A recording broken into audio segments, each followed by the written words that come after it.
नमस्ते, मेरा नाम प्रिया चपल। आज मैंने सेकंड टाइम मेडिटेशन किया है। फिर मैंने आज जो देखा है वो मेरा फर्स्ट टाइम है। मैंने फर्स्ट टाइम देखा है लिटिल कृष्णा और मेरे मम्मा को। शायद वो नहीं है दुनिया में वो, लेकिन मुझे खुश रहा है कि मुझे मेरा मम्मा को देखा है मेरा मेडिटेशन में वो, इसलिए तो मैंने परम शांति मिला है क्योंकि मेरे मम्मा को मैंने देखा। अब जो गुजर गए हुए जो आपके पेरेंट्स हो, कोई भी रिलेटिव्स हो, बात कर सकते हो उनसे। कई लोग हैं, लाखों लोग हैं जो सोल से बात करते हैं। मम्मा बहुत मजे में आपके।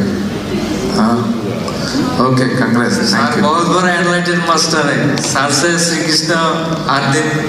मेरा तो एक भी एक्सपीरियंस बोला नहीं, कई मिरेकल्स मेरे लाइफ में, लेकिन आज क्या है 1 घंटे में क्या बताऊँ मैं।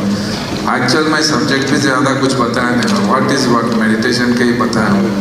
एक्चुअल मेरा फुल डे प्रोग्राम 40 डेज हुआ है सारे क्लास हमारे साथ। 40 डेज पूरा सेशन मिल जाएगा PSSM त्रिपुरा में जाके प्ले लिस्ट में स्पिरिचुअल इवनिंग फोल्डर में पूरा 40 डेज देख लेंगे तो एनलाइटेड 100% हो ही जाओगे।